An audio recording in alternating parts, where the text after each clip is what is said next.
nadiyo seedo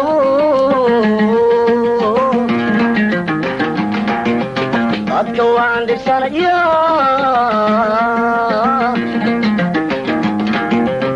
ibadiyo seedo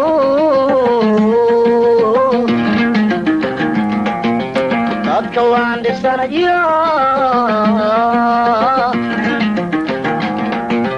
wadnaha dhaqala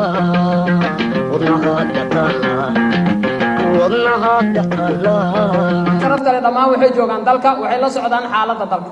sargaalku wuxuu ka mid yahay saraakiisha Soomaaliyeed ee ciidanka xoogga dalka Soomaaliyeed oo mas'uuliyadaha kala duwan qabanaya waxaa jooga saraakiil qabata taliya qaybiyo waxaa jooga kuwa qabta taliyaal guuto waxaa jooga kuwa qabta taliya ururo iyo jagooyin kale oo kala duwan iyo hogaamiye waxyaabo caynkaas staff iyo gaadiid ciidanka xoogga dalka Soomaaliyeed oo uu qorsheeyay iyo guryo saraakiisha xilalka ka degta oo ugu talagalay ee meel u taale la leeyahay sargaalka gaarigiisu waa kan xilka markuu ka tago staffkiisina waa kan horta ma jirto waad ogtihiin waxaana keento marxaladda dalka ka jirta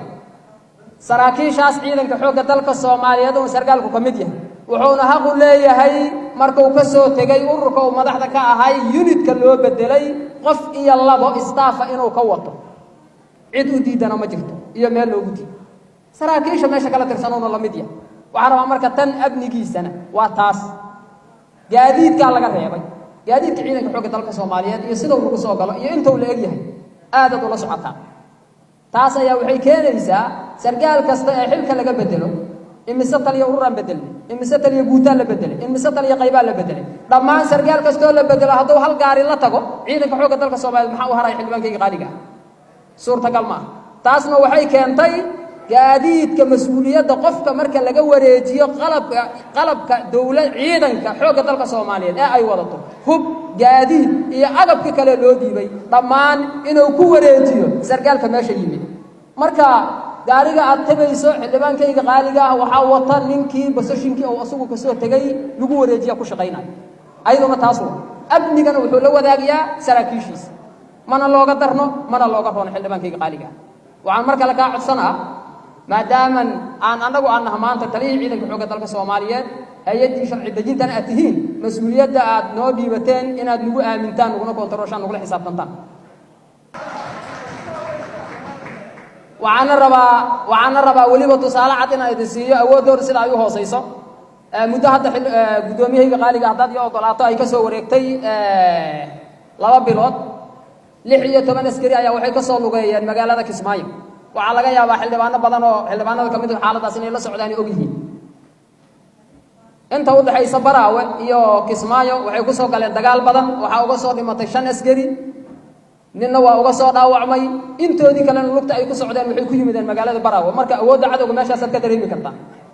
inaysan wax aad u guuranaysan ahayn naftirkeenu halkaana lagu uga baxnay waxaan ku tagnay buule burte waxaan ku tagnay meesha la yiraahdo maxaas waxaan ku marna matabaan waxaan ku tagnay beledweyne dhinaca kale markaan ka fiirnaan ayadana saasan u dareemi karnaa laakiin waxaan la dagaalamaya waa jabhaduna awood weyn oo meel fadhida ma lahan waa wax warwareegaya oo meelaha qaar dhibaatooyin ka geysanaya sida mararka qaarba ummadda Soomaaliyeed ay qaraxyada iyo wax la midka ah ay ugu dhibaateeyaan marka waa iska taa awoodooda wax hadda oo weyn oo ma ahan yani oo nafle ma xildhibaan Shariif xildhibaankayga qaaliga ah wuxuu yiri muxuu ahaa ii sheegay ilaaladii lagu aaminay xildhibaanada sidee muxuu ahaa ii sheegay ay u noqdeen dad ayaga la iska ilaalinayo waxa rabaa meeshaas in cadeeyo waxa la ilaalinayo ama cidda la iska ilaalinayo ma ahan staafka xildhibaanada la socdo staafka xildhibaanada la socdo waxay ka tirsan yihiin ciidamada qalabka sida hay'adaha amniga kala duwan ay ka tirsan yihiin ma ahan ayagu inay cadow yihiin laakiin waxa la ilaalinayo waxay aheeday xayndaabka xiran oo amniga madaxtooyada laga sugaayay sida maalin dhaweedba dhacday oo ay dariiska ciidamada soo gashteen ay lug ugu soo dhaxgaleen in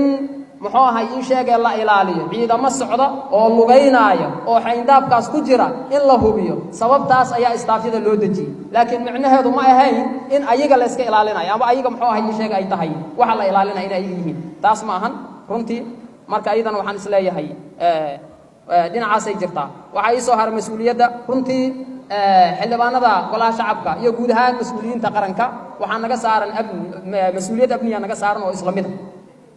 waxaan naga saaran muxuu ahay ii sheegay waajibaadka aan fulinayno qayb ka mid ah waaye runtii ma islihi marka muxuu ahay ii sheegay taasna inay jirto dayacaad aan muxuu ahay ii sheegay ugu talagalna xildhibaanada ama aan ugu talagali karno ama mas'uuliyiinta kale aan ugu talagali karno marna ma jirto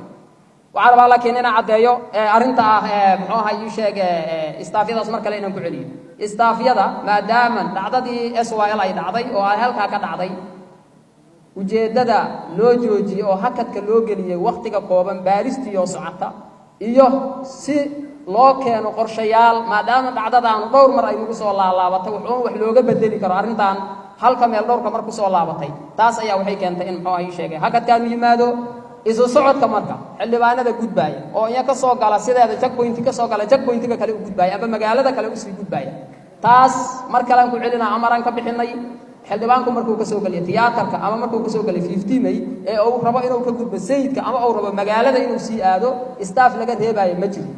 haddii ay dhacdaan hadduu xagga ka soo galo dhinaca kale u gudbaayana sidoo kale way ayadana haddii ay dhacday qaladaad mar dhacay ama meel farsamo xumo dhacdayna amar baxay taas ma aysan ahayn haddii farsamo xumo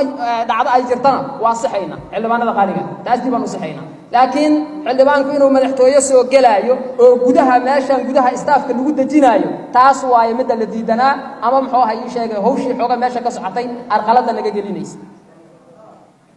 marka ayadana waxaan isleeyahay muxuu ahay ii sheegay waxaan heli doonaa xal haddii ilaahay yiraahdo arrinta istaafyada marka waxaan u maleynayaa in laga qancay haddii ay weli ay dhaliilo ay ka jiraanna diyaaraan u nahay inaan idin sidoo kale waaye xildhibaankayga qaaliga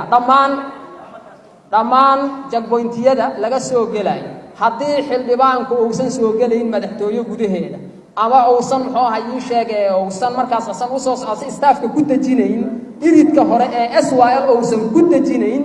staafkiisa uu la gudbayaa wuxuuna la aadayaa meesha uu la socdo ma jirto staaf meeshaas oo la reebayo haddii laakiin staafkii lagu dajinaayo checkpointyaashii madaxtooyada marka gudaha la soo galo dhinaca kale amni ahaan markaan ka fiirino xildhibaanada qaaliga markaan staff hadda soo kaxayno ciidan soo kaxayno ee aan ku dajino meesha la yiraahdo Kashmir waxaan la socotaan dhinac walba ay u lugaynayaan waxa meesha la dhigo waa askar kii cadawga ahaa iyo kii kale oo staafka ahayna lama kala garan karo marka arintaas ayada ah staafyadu meeshaas ku maharayaan arinta kale ayadana waxaan marka la rabaa inaan ku celiyo ah xildhibaanada gudaha degan ama mas'uuliyiinta kale gudaha degan staafyadoodu amaran ka bixin ayagana inay la soo gudbaan oo guryahooda la soo galaan maadaama ay gudaha degan yihiin ayadana waa